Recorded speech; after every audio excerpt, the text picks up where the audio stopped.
नमस्कार दोस्तों, मेरा नाम दिगंबर और आज से मैं अपने YouTube चैनल पर आपके लिए सारे विषयों का ग्रुप सी से लेके स्टेट PCS तक की सारी परीक्षाओं के लिए कंप्लीट कोर्स लेकर आ रहा हूँ।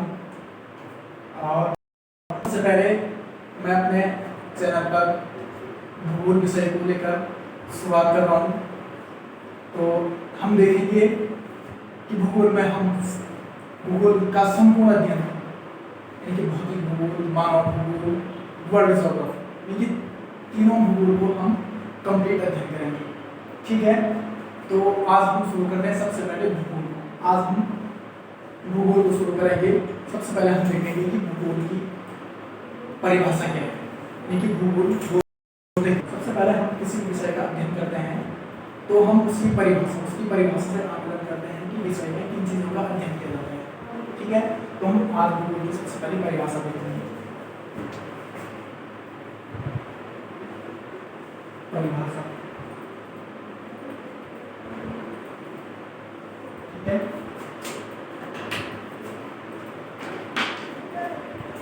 परिभाषा। अब आप देखना, बहुत सारी परिभाषाएं, बहुत सारे भूगोल बताई गई है। ठीक है, जैसे टोलकिन ने बोला कि भूगोल वह विज्ञान है जो भूगोल वह आगामी विज्ञान है जो पृथ्वी की सतह कहाँ देखते हैं, स्वर्ग में देखते हैं। क्या बताया कि टोलकिन ने बताया कि भूगोल वह आगामी विज्ञान है जो पृथ्वी की जगह स्वर्ग में देखते हैं। ठीक है, इस प्रकार से जैसे अन्य भूगोल ने भी परिभाषाएं की, लेकिन मैं आपको भूगोल की एक आधिकारिक परिभाषा, यानी कि एक जो बोलते हैं ना कि सभी परिभाषाओं को लेकर एक कंक्लूजन, वो परिभाषा मैं आपको बताऊंगा। तो आपको हर पॉइंट पर ध्यान रखना है। जैसे सबसे पहले भूगोल वह विषय है, भूगोल वह विज्ञान है, भूगोल विज्ञान सम्मत, भूगोल क्या है, विज्ञान सम्मत। हर शब्द पर याद रखना। अभी मैंने क्या बोला, विज्ञान, यानी कि भूगोल अन्य विषय की तरह क्या नहीं है, भूगोल अन्य विषय की तरह, हालांकि भूगोल ह्यूमैनिटी के सब्जेक्ट में आते हैं, बट भूगोल में होता क्या है कि भूगोल में हर चीज को सिद्ध किया जाता है। जैसे विज्ञान, विज्ञान किसको बोलते हैं? मैं आपको ये नहीं बोलूंगा कि आप ऐसे परिभाषा करो कि भूगोल क्या है, भूगोल एक क्रम वस्तु, ऐसा कुछ नहीं, बल्कि भूगोल क्या बोलते हैं, यानी कि विज्ञान क्या होता है कि जिसमें प्रमाणों द्वारा सिद्ध किया जाता है, उसको बोलते हैं विज्ञान। ठीक है, तो भूगोल वह है विज्ञान सम्मत विषय है। क्या है? विज्ञान सम्मत विषय है। भूगोल क्या है? वह विज्ञान सम्मत विषय है जो मानव तथा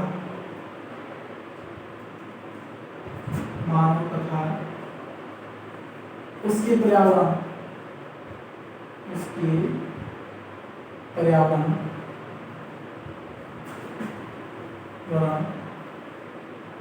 के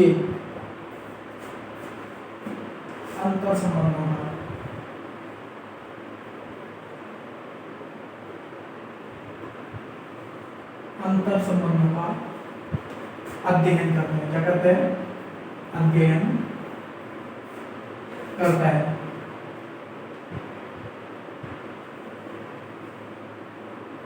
अब देखो, तो आपको लग रहा होगा ना कि ये भूगोल की एक आधिकारिक परिभाषा हो सकती है, जिसमें कि हालांकि आज तक ऐसी कोई परिभाषा तो बनी नहीं, क्योंकि विषय हमेशा अपने में विस्तृत होता है और हम विषय को किसी परिभाषा के अंदर सिमट नहीं, उसको मतलब संकुचित नहीं कर सकते हैं। ठीक, लेकिन फिर भी इस परिभाषा को देखकर ऐसा लगता है कि इसमें काफी चीजें कवर होंगी। जैसे भूगोल वह विज्ञान सम्मत, भूगोल वह विज्ञान सम्मत विषय है जो मानव तथा उसके पर्यावरण के अंतर संबंधों का अध्ययन करता है।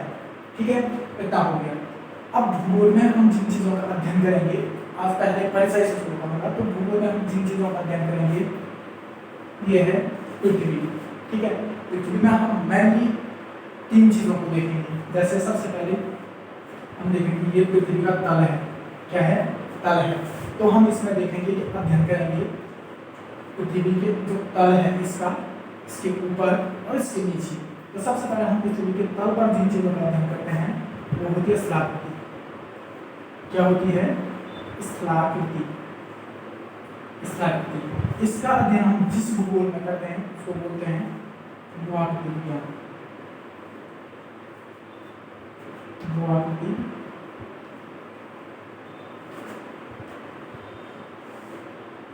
विज्ञान। जियोमॉर्फोलॉजी क्या बोलते हैं? जियोमॉर्फोलॉजी, जियोमॉर्फोलॉजी बोलते हैं। ठीक है।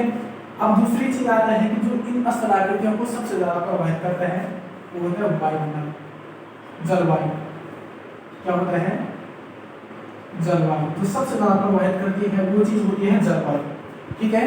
वो जो सबसे ज्यादा प्रभावित है वो जलवायु होती है। जलवायु में जैसे मौसम वगैरह जितनी चीजें आती है, तो इसका अध्ययन हम किसके अंतर्गत करते हैं? जलवायु विज्ञान, यानी कि क्लाइमेटोलॉजी। क्लाइमेटोलॉजी इसके अंतर्गत करेंगे। फिर नेक्स्ट हम देखते हैं कि इस स्थल पर एक और बड़ी चीज होती है जो क्या है? मृदा एवं वनस्पति। क्या है? मृदा एवं वनस्पति। ये तीन चीजें मुख्य रूप से भूगोल में अध्ययन किया जाता है। हालांकि मैं सिर्फ इसको अध्ययन के दृष्टि से बता रहा हूँ आपको, ये कोई भूगोल के जिसको बोलते हैं कि उपशाखाएं हैं पर मैन भागों में ये नहीं है। ठीक है। अब हम देखते हैं कि तो क्या भूगोल के यही पार्ट्स हैं? तो भूगोल के कितने भाग होते हैं? बिल्कुल सही, तो लिख सकते हैं आपको।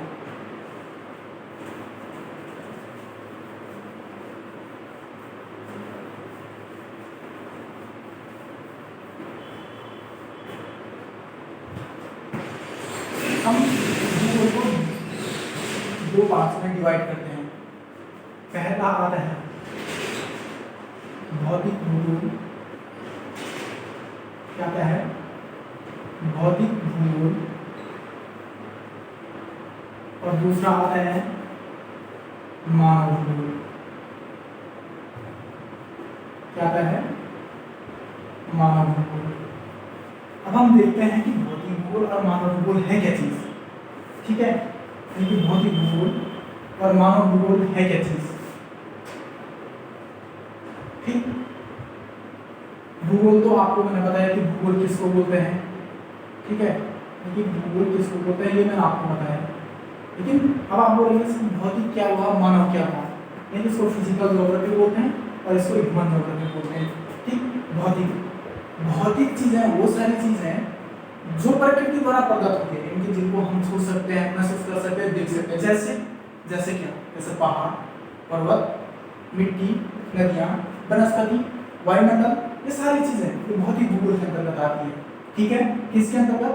भौतिक भूगोल, इनकी जिनके उत्पत्ति एवं विकास में मानव का हस्तक्षेप नहीं रहता, क्योंकि जो स्वयं प्राकृतिक रूप से उत्पन्न होती है। दूसरी चीज मानव भूगोल।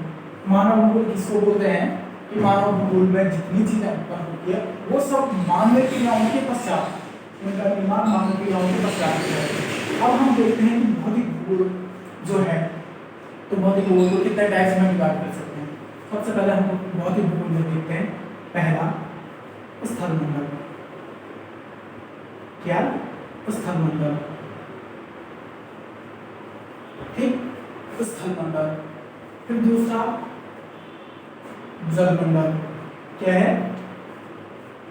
जलमंडल। फिर हम तीसरा देखते हैं वायुमंडल। लग रहा है ना, मैंने बोला कि भौतिक भूगोल के अंतर्गत ये चीजें आती है जिनको हम देख सकते हैं, छू सकते हैं, महसूस कर सकते हैं। स्थलमंडल हम देखते हैं पर्वत, पहाड़, नदियां, वनस्पतियां, मिट्टियां, ये सारी चीजें। जलमंडल में हम जब भी देखते हैं कि सागर नमूना देखते हैं, सागरों द्वारा बनने वाली स्थलाकृतियां देखते हैं और जितनी भी चीजें होती है।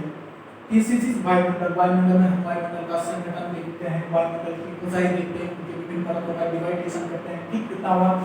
अब जो इन तीनों चीजों के ऊपर होता है उसको बोलते हैं जयमंडल। क्या बोलते हैं? जयमंडल। हुआ जयमंडल। अब हम देखते हैं कि इन ये तो भौतिक भूगोल के अंतर्गत आपने, तो सर मानव भूगोल के अंतर्गत क्या आता है बता दें आपको। मानव भूगोल के अंतर्गत पहला हम देखते हैं जैसे आर्थिक भूगोल। कौन सा भूगोल? आर्थिक भूगोल। फिर आर्थिक भूगोल के अंतर्गत क्या क्या देखते हैं। आर्थिक भूगोल में कि जो धन संबंधी क्रियाएं होती है उनका जो अध्ययन किया जाता है वो आर्थिक भूगोल में किया जाता है। इसके अंतर्गत जैसे क्या कहते हैं, जैसे हो गया कृषि, क्या हो गया कृषि, उद्योग, कृषि उद्योग, व्यापार, ये सारी चीजें किसके अंतर्गत आएगी? आर्थिक भूगोल के अंतर्गत आएगी। दूसरी चीज सांस्कृतिक भूगोल। सांस्कृतिक भूगोल, इसके अंतर्गत हम देखते हैं कि सांस्कृतिक भूगोल के अंतर्गत हम किन चीजों का अध्ययन करते हैं। पहला जैसे धर्म है, जातियां हैं, मानव जनजातियां हैं, ये सब मानव का रहन सहन है, रहन सहन, रीति रिवाज, ये सारी चीजें सांस्कृतिक भूगोल के अंतर्गत आती है। ऐसे ही आता है थर्ड राजनीतिक भूगोल। ठीक है, राजनीतिक भूगोल। आगे आएगा ऐतिहासिक भूगोल। ऐतिहासिक भूगोल,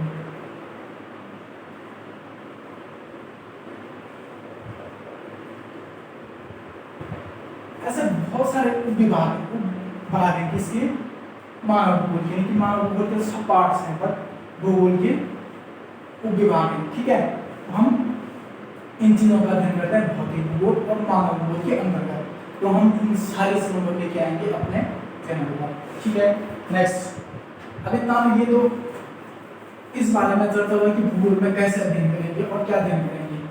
ठीक है, अब इन सब चीजों को पढ़ने के लिए हम विधि देखते हैं। क्या देखते हैं? विधि। लेकिन इस भूगोल के अध्ययन के लिए हम विधि देखते हैं। ये विधि हमने नहीं बनाई, मैंने भी नहीं बनाई, ये पहले से बनी हुई है। ठीक है, भूगोल में अध्ययन की विधि से निर्माण बहुत पहले से यूरोप से हो गया था। ठीक है, अब देखते हैं कि सबसे पहले जो विधि आती है उसका नाम है प्रादेशिक। प्रादेशिक विधि क्या है? प्रादेशिक विधि। तो प्रादेशिक विधि में कैसे देख सकते हैं? प्रादेशिक विधि में हम देखते हैं कि जब हम क्या करते हैं कि भूगोल संपूर्ण पृथ्वी है, पृथ्वी को हम विभिन्न प्रदेशों में डिवाइड करते हैं। मान लो जैसे हम कॉन्टिनेंटल में, महासागर में, इन चीजों में डिवाइडेशन करते हैं, क्योंकि जो पृथ्वी की जो स्थलाकृति है वो क्या है? बहुत असमान है, मतलब समान नहीं है। अलग अलग जगह अलग अलग स्थलाकृतियां हैं और बहुत सारी प्राकृतिक सीमाएं खुद ही बन जाती है, इसलिए हमें प्रदेशों में विभाजित करने में कठिनाई नहीं होती है। तो हम क्या करते हैं, किसी प्रदेश को लेकर के डायरेक्टली वहाँ की संपूर्ण चीजों का, संपूर्ण भौतिक, मानवीय, सारी चीजों का अध्ययन करते हैं। जैसे तीन चीजों का, जैसे अगर हम किसी एक ही प्रदेश को लेंगे तो वहाँ की मृदा, जलवायु, जनसंख्या, ये सारी चीजें हैं। इन सब का जैसे मतलब उस प्रदेश के अंतर्गत आने वाली जितनी भी चीजों का हम एक साथ अध्ययन कर सकते हैं तो करेंगे, उसको बोलते हैं प्रादेशिक भूगोल। नेक्स्ट जो प्रादेशिक भूगोल है, ठीक है, इसको बोलते हैं प्रादेशिक भूगोल। प्रादेशिक भूगोल में इस प्रकार अध्ययन किया जाता है। ठीक, अब दूसरा आता है क्रमबद्ध।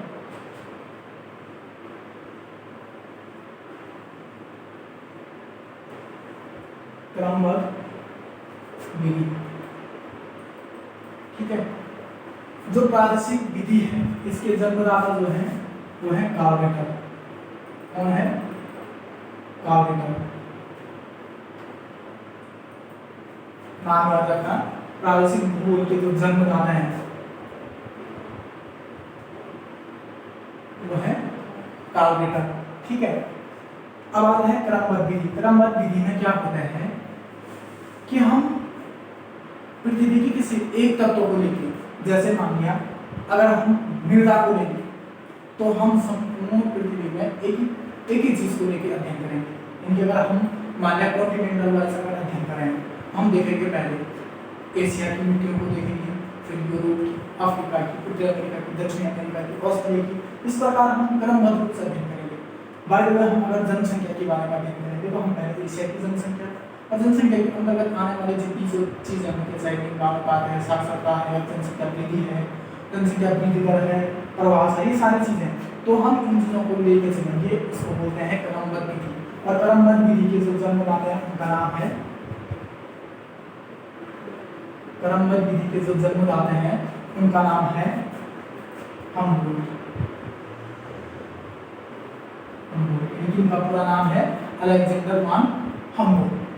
ये तो हुआ प्रादेशिक और क्रमबद्ध विधि, प्रादेशिक और क्रमबद्ध विधि यानी कि भूगोल के अध्ययन करने की विधि। तो हम इस विधि से अध्ययन करेंगे, ठीक है। जब हम भौतिक अगर हम वर्ल्ड पूरे विश्व स्तर पर अध्ययन करेंगे तो हम दोनों विधियों का प्रयोग करेंगे, क्रमबद्ध भी और प्रादेशिक भी। लेकिन हम जब भारत सिर्फ अपने इंडियन ज्योग्राफी का अध्ययन करेंगे तब हम देखते हैं कि सिर्फ हम क्रम विधि के आधार पर क्या करेंगे, अध्ययन करेंगे, ठीक। नेक्स्ट, इतना हो गया।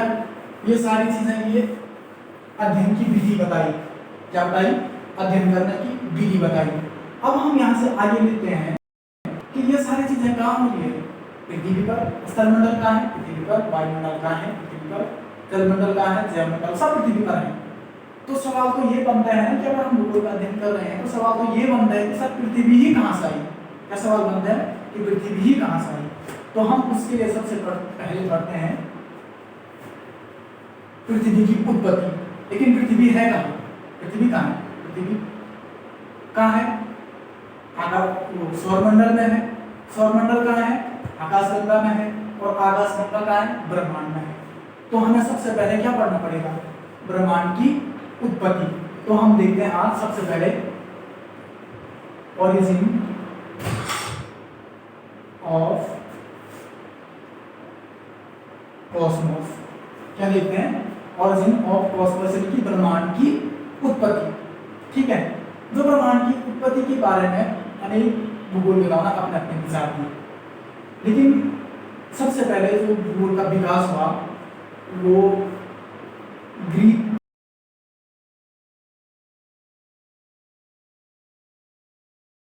हुआ, ठीक। अब हम देखते हैं कि यहाँ से भूगोल की शुरुआत हुई। तो एक मिस्र एवं यूनानी, क्या, मिस्र एवं यूनानी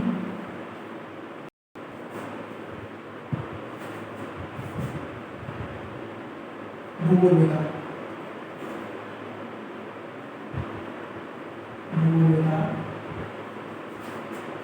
क्लाडियस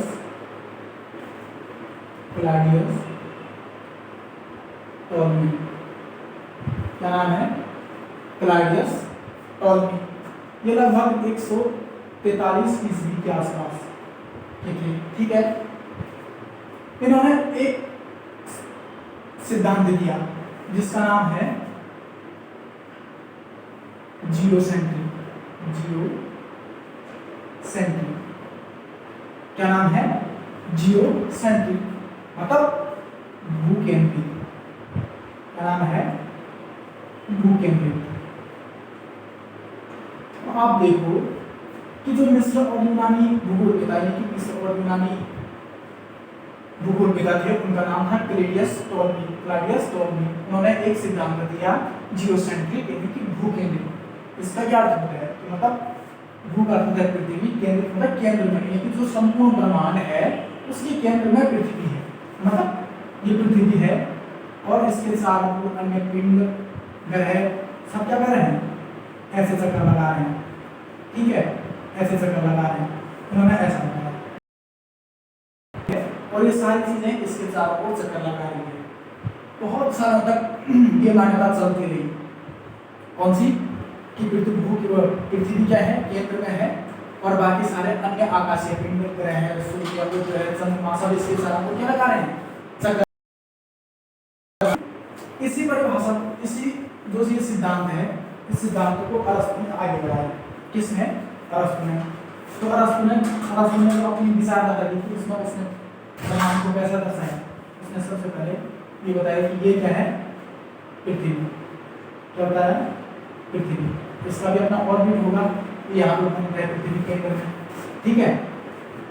फिर इसके जो बाहर से है क्या है, चंद्रमा है। क्या है? चंद्रमा है। फिर बताया इसके बाहर से बुध है। क्या बताया? बुध है, ठीक। फिर बताया कि इसके आगे जो है वो शुक्र है। क्या है? शुक्र है। तो देखते हैं कि सूर्य, ठीक है। फिर आगे देखते हैं कि मंगल, कहता है मंगल, ठीक है, मंगल। और फिर बृहस्पति आता है, बृहस्पति आता है। और फिर शनि आता है। हो गया? मतलब इनका अपना ऑर्बिट ऐसे है, ठीक। ये इस प्रकार घूर्णन करते हैं।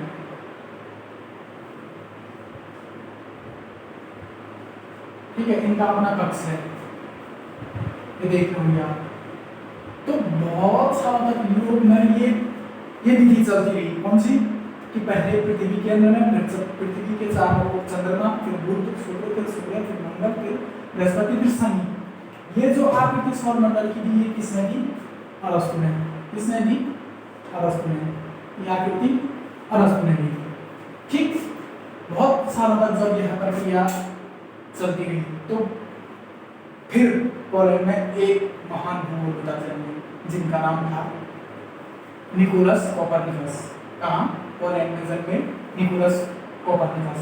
तो निकोलस कोपरनिकस के बारे में आपको बता दूं, निकोलस कोपरनिकस का जन्म पोलैंड में 19 फरवरी 1473 ईस्वी को हुआ था। कब हुआ था? 19 फरवरी 1473 ईस्वी को हुआ था।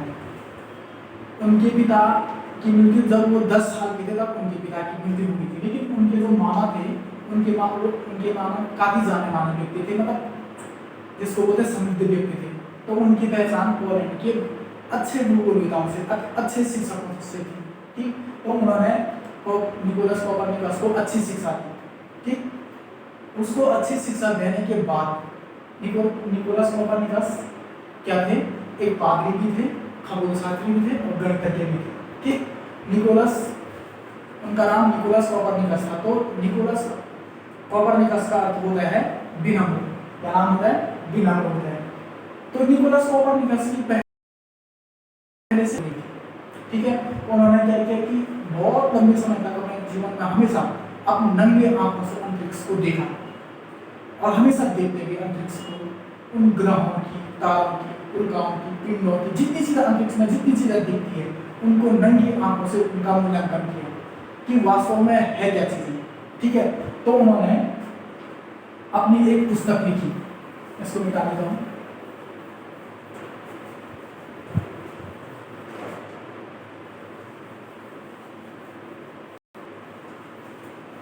उन्होंने अपनी एक पुस्तक लिखी जिसका नाम था द रिवॉल्यूशन,